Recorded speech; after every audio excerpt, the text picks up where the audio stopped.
ধর্মতলায় জনসমক্ষে প্রকাশ্যে উস্কানিমূলক মন্তব্য দিয়ে মমতা বন্দ্যোপাধ্যায় যে খুব তাড়াতাড়ি পার পেয়ে যাবেন না, তা আমি আগেই জানতাম। এর আগের প্রতিবেদনে আপনাদেরকে দেখিয়েছিলাম গতকাল মমতা বন্দ্যোপাধ্যায়ের বিরুদ্ধে এই ধরনের মন্তব্য করার জন্য, অর্থাৎ বাংলাদেশে হাদি হত্যা নিয়ে মন্তব্য করার জন্য মমতা বন্দ্যোপাধ্যায়ের বিরুদ্ধে শিলিগুড়ি সাইবার ক্রাইমে এফআইআর রুজু করা হয়েছিল। ইতিমধ্যে কিন্তু লালবাজারেও মমতা বন্দ্যোপাধ্যায়ের বিরুদ্ধে আবার এফআইআর রুজু করা হয়েছে এই একই মন্তব্যের জন্য। আজকের প্রতিবেদনে আপনাদের দেখাবো ঠিক কি হয়েছে, লালবাজারে মমতা বন্দ্যোপাধ্যায়ের বিরুদ্ধে কে এফআইআর রুজু করলো এবং ঠিক কি বক্তব্য। অন্যদিকে বাংলাদেশও ইতিমধ্যে উত্তপ্ত মমতা বন্দ্যোপাধ্যায়ের এই মন্তব্যের পর। নমস্কার, আমি সানিয়া, দা নিউজ বাংলায় আপনাদের সকলকে স্বাগত। চন্দ্রচূড় গোস্বামী এই ব্যক্তিকে তো আপনাদের প্রত্যেকেই মনে আছে। গত 2রা জুন মমতা বন্দ্যোপাধ্যায় যে ধর্ণা মঞ্চ ধর্মতলার ওয়াই চ্যানেল থেকে যেখানে তিনি ধর্ণা দিচ্ছিলেন, এই ব্যক্তি কেবলমাত্র মমতা বন্দ্যোপাধ্যায়ের সঙ্গে দেখা করে কথা বলার জন্য, একটি চিঠি দেওয়ার জন্য যাকে হেনস্থার শিকার হতে হয়েছিল। রীতিমতো তৃণমূলের যারা ছিলেন সেখানে তাদের তরফে তাকে হেনস্থার ধাক্কা মারা হয়েছিল, তিনি হেনস্থার শিকার হয়েছিলেন। সেই ব্যক্তি কিন্তু ইতিমধ্যে, যিনি আসলে অখিল ভারত হিন্দু মহাসভার স্টেট প্রেসিডেন্ট, তিনি ইতিমধ্যেই কিন্তু লালবাজারে একটি এফআইআর রুজু করেছেন মমতা বন্দ্যোপাধ্যায়ের বিরুদ্ধে।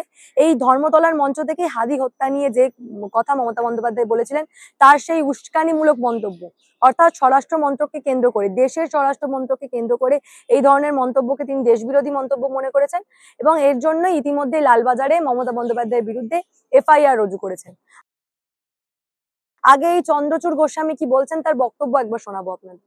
এই মুহূর্তে আমরা কলকাতা পুলিশ লালবাজারের সাইবার ডিপার্টমেন্টে এসে আমরা প্রাক্তন মুখ্যমন্ত্রী মমতা বন্দ্যোপাধ্যায়ের বিরুদ্ধে আমরা অভিযোগ করলাম, আমরা এফআইআর করলাম। আমরা স্পষ্টভাবে বলছি, ঘোলা জলে রাজনৈতিক মাছ ধরার জন্য বিগত 2রা জুন এসপ্ল্যানেড ওয়াই চ্যানেলে প্রাক্তন মুখ্যমন্ত্রী মমতা বন্দ্যোপাধ্যায় যেভাবে ভারতবর্ষের সম্মান নষ্ট করেছে এবং যেভাবে সাম্প্রদায়িক দাঙ্গা বাঁধাতে চেয়েছে, ভারতের সার্বভৌমত্বকে চ্যালেঞ্জ করেছে, তার জন্য করজোড়ে মাননীয় প্রধানমন্ত্রী নরেন্দ্র মোদীজির কাছে এবং বাংলার মুখ্যমন্ত্রী শ্রী শুভেন্দু অধিকারী মহাশয়ের কাছে আমাদের রিকোয়েস্ট, যেন একটি জিহাদি দেশদ্রোহী সন্ত্রাসবাদীকে যেভাবে ট্রিটমেন্ট করা হয়, মমতা বন্দ্যোপাধ্যায়কে যেন সেইভাবেই পানিশ করা হয়। আজকে মমতা বন্দ্যোপাধ্যায় জনসমক্ষে বলছে যে বাংলাদেশে ওসমান হাদি যে খুন হয়ে গিয়েছে, নাকি ভারতের স্বরাষ্ট্রমন্ত্রী অমিত শাহজি এবং ভারত সরকার নাকি এই খুন করিয়েছে। এবং এর ফল কি হবে? এর ফলে বাংলাদেশে আবার হিন্দু সনাতনীদের উপরে অ্যাট্রসিটি শুরু হবে, বেছে বেছে হিন্দু সন্তানদেরকে খুন করা হবে, মেয়েদের নারীদের সম্মান নষ্ট করা হবে।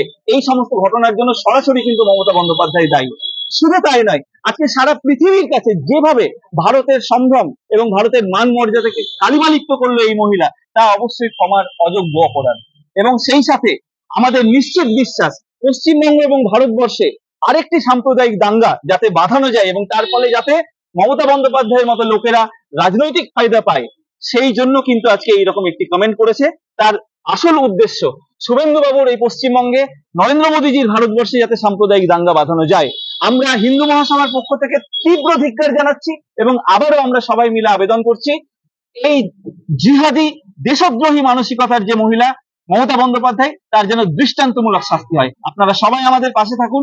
জয় হিন্দ, জয় ভারত। অন্যদিকে মমতা বন্দ্যোপাধ্যায়ের এই মন্তব্যের পর কিন্তু বাংলাদেশেও উত্তাল পরিস্থিতি। রীতিমতো বাংলাদেশের বহু লোকেরা মনে করছেন যে এর সঙ্গে বাংলাদেশেরই বড় কোনো নাম জড়িত রয়েছে, যা তার জন্যই মমতা বন্দ্যোপাধ্যায় নাম না করে এই ধরনের মন্তব্য করেছেন বলে ইতিমধ্যে কিন্তু বাংলাদেশেও রব পড়ে গেছে।